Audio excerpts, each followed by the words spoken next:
coach must feel elated. Your team going down 2-1, and winning in added time. Good fight. Tell us about it.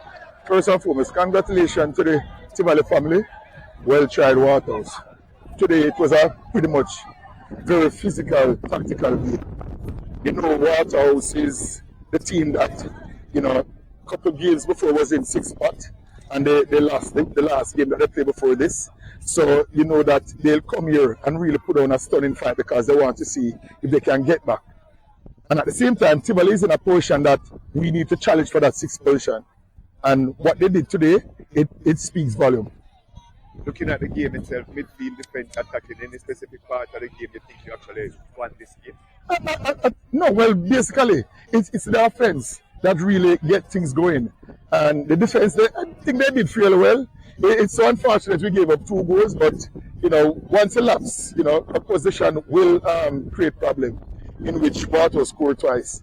But it's not a situation where the game was difficult. So although Waterhouse was leading 2-1, it was a matter of how many opportunity we will create, in which it were few, but we came out victors. 3 rounds a game, you're now into the 3rd round, looking past and looking ahead some more games, and probably, as you said, looking at that top 6 and a chance at a championship. Tell us your thoughts. It's a challenging season this season. It's not something that the players are accustomed to.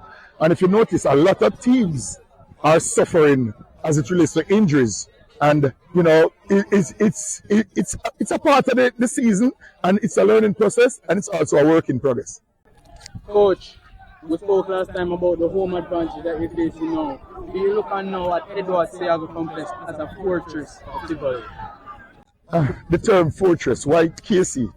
Anyway, playing at home is always the best thing for the Tivoli Garden family. And if you notice, they are here in numbers, and despite of we going down on 2 occasions, they were really rallying around their team, and it paid off dividends.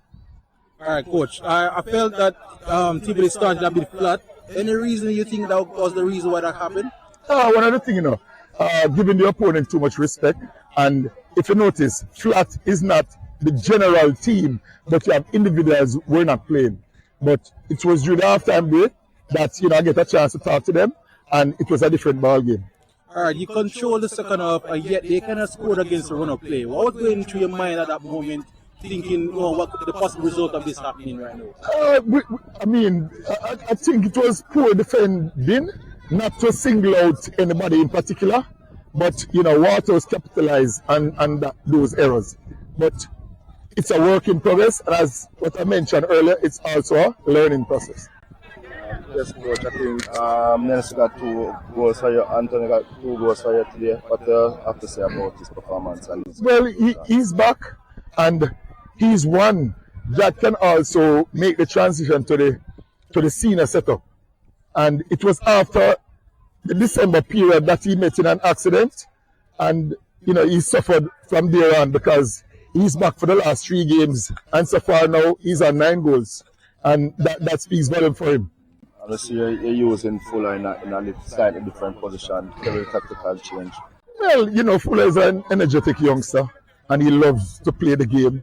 He's one that don't enjoy, leaving the pitch, but we see where we could add a little energy in that era, and I think he did fairly well. Still need to improve because he's not an out-and-out attacking midfielder.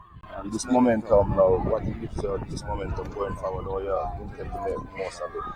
Well, it's just to focus on the next training session and communicate with these players and let them know what is at hand and what they need to do going forward. All right. Thank you, Coach. All right.